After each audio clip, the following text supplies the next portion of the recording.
कहानी शुरू। तो देखना, ध्यान देना है, ये क्लास 11 का है। एक समान गति के लिए गति के समीकरण जो ग्राफी विधि से हम लोग प्रूव करेंगे। Equation of motion for uniformly accelerated motion, और हम लोग प्रूव करने वाले हैं ग्राफिकल मेथड से। ठीक है, तो हम लोग सबसे पहले ग्राफ बनाएंगे। ये ग्राफ का ही है, देखो क्या होगा। ये एक्स अक्ष है, ये वाई एक्स अक्ष पे हम लोग ग्राफ में क्वेश्चन में कह रहा है कि यहाँ पर समय हम लोग कहाँ लेंगे, किस अक्ष पे, कौन सा अक्ष है, एक्स अक्ष। और इस पर जो लेंगे हम लोग वो वेग लेंगे जो किस अक्ष पर है, वाई अक्ष पर। तो क्वेश्चन में यहाँ पे देखो, माने हम लोग t बराबर क्या 0, और याद रखना है कि हम लोग को प्रूव करना है v बराबर u प्लस at, इस सूत्र को प्रूव करना है। तो पहला इसमें माना t बराबर 0, तो कण का प्रारंभिक वेग क्या है u, तो यहाँ से हम लोग स्टार्ट करेंगे इसका। ठीक है, यहाँ u लिए, और यहाँ पर कह रहा है कि t बराबर इस जगह 0 है, तब प्रारंभिक वेग क्या है u है।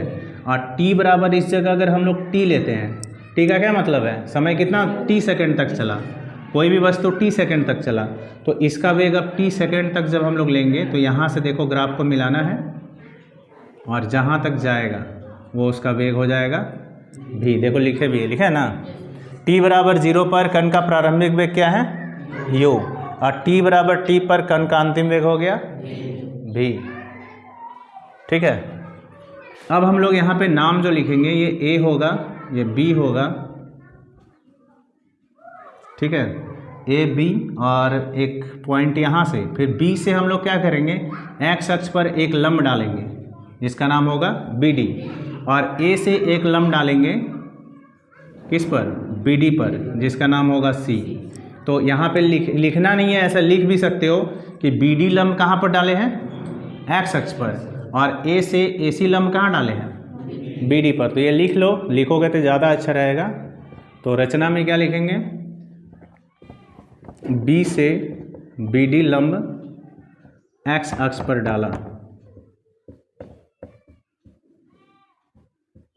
x अक्ष पर, एवं a से कहाँ पर, ac लंब bd पर डाला। ये हो गया कि कंप्लीट हो गया, मतलब कि कुछ छूटा नहीं इसमें। नहीं तो इसको छोड़ करके आगे बढ़ सकते थे, ये मौखिक तुमको समझना पड़ता कि bd क्या आया, कहाँ से ac आया, ये अपने से समझना पड़ता। तो अब हम लोग यहाँ पे लेंगे, देखो आगे। तो आगे हम लोगों को फॉर्मूला से, यहाँ पे हम लोगों को फॉर्मूला लेना है जो हम लोग पहले क्या पढ़े थे, पहले वाले में पढ़े थे vt ग्राफ की प्रवणता से पढ़े थे ना। तो सबसे पहले इसमें जिस चीज़ का यूज करेंगे वो ले लेंगे। क्या क्या चीज़ का यूज करना है, OA किसके बराबर है, CD के बराबर। तो वो सब यूज करोगे तो ले लो, यहाँ OA बराबर CD, और OA का मान क्या है U, और फिर यहाँ पर हम लोग BD लेंगे। देखो BD का मान क्या है, BD का भी तो हम लोग निकाल लेंगे यहाँ BC का ज़रूरत पड़ सकता है, इसलिए लिखेंगे BC बराबर क्या लेंगे, तो BC का फॉर्मूला जो होगा वो मान होगा BD में घटा देंगे हम लोग CD। तो BD का मान कितना है B, और CD का मान देखो यहाँ लिखे हैं, CD का U, तो ये क्या निकल गया BC का मान। और फिर यहाँ दिखा देंगे हम लोग OD किसके बराबर है, AC के बराबर। तो लिखेंगे OD बराबर AC बराबर T। यहाँ तक आ गए। अब हम लोग क्या लिखेंगे, अब लिखेंगे VT ग्राफ की प्रवणता। तो VT ग्राफ की प्रवणता ही क्या होता है, त्वरण के बराबर होता है। और ये A अर्थात हम लोग लिखेंगे A बराबर VT ग्राफ की प्रवणता, VD ग्राफ की प्रवणता। तो VD ग्राफ की प्रवणता में क्या लेंगे, याद है फॉर्मूला, BC बटे क्या लेते थे, AC। तो यहाँ हम लोग लेंगे BC बाय AC। अब यहाँ BC बाय AC में यहाँ एक चीज़ ध्यान देना है कि हम लोग जो BC यहाँ पे कहीं पे लिखे थे, अभी हम OD AC के बराबर और T।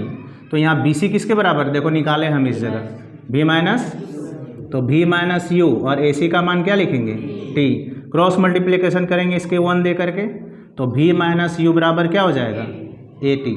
तो V बराबर क्या होगा, U उधर भेज देंगे तो U प्लस आया, तो यही प्रूफ हम लोग को करना था, नहीं? तो एक बार फिर से समझा देते हैं, रिपीट कर देते हैं, ध्यान से सुन लो। सबसे पहले यहाँ पे एक क्वेश्चन था, तुम लोग शायद नहीं लिखे हो, मतलब तुम लोग केवल समीकरण लिखे हो ना। तो इसमें सबसे पहले t समय बाद प्राप्त किया गया वेग, ये जो है ना मेन क्वेश्चन है, ठीक? इसका एक क्वेश्चन है। क्वेश्चन क्या है कि t समय बाद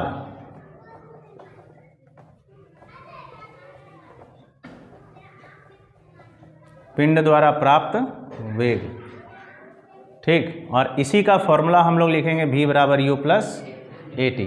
तो यही सूत्र हम लोगों को यहाँ पे क्या करना है, प्रूफ करना है, जो यहाँ लिखे थे हम, v बराबर u प्लस, इस सूत्र को प्रूफ करना था यहाँ।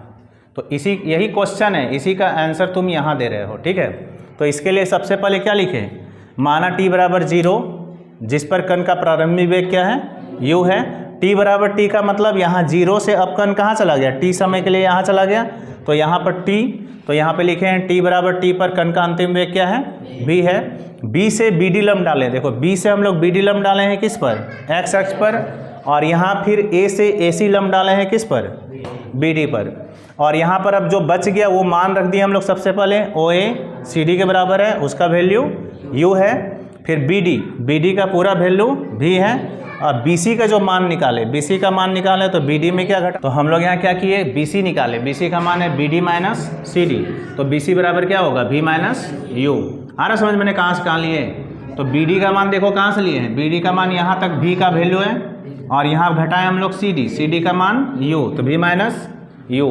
अब OD और AC बराबर है भी, देख लो OD और AC बराबर है, इसका वैल्यू क्या है, t के बराबर। अब VT ग्राफ की प्रवणता निकाले हैं हम लोग, इससे पहले वाले क्वेश्चन में पढ़ चुके थे कि प्रवणता ही त्वरण दर्शाता है, यानी ढाल दर्शाता है। तो प्रवणता त्वरण दर्शाता है, और त्वरण का मान होता है, मैंने इसी को उल्टा करके लिखे, ये इसके बराबर है तो इसको यहाँ लिख दिए, इसको उधर कर दिए, तो त्वरण A बराबर होगा VT ग्राफ की प्रवणता। तो प्रवणता निकालने का क्या सूत्र होता है कि इसका जो ऊंचाई होता है, हाइट और आधार दोनों का अनुपात लिखते हैं। तो देखो BC ऊंचाई हो गया और नीचे हो गया आधार, तो BC बाई क्या लिखेंगे, AC। अब BC का मान जो यहाँ आया वो मान हम लोग यहाँ रखें नहीं, और AC का मान फिर यहीं से लिए हैं, देखो AC बराबर T। अब क्रॉस मल्टीप्लिकेशन किए, इसको इससे किए, इसको इससे, तो V माइनस U को 1 से किए और AT को AT, तो V बराबर U उधर चला गया, तो U प्लस AT। आया समझ में, तो V बराबर U प्लस AT। चलो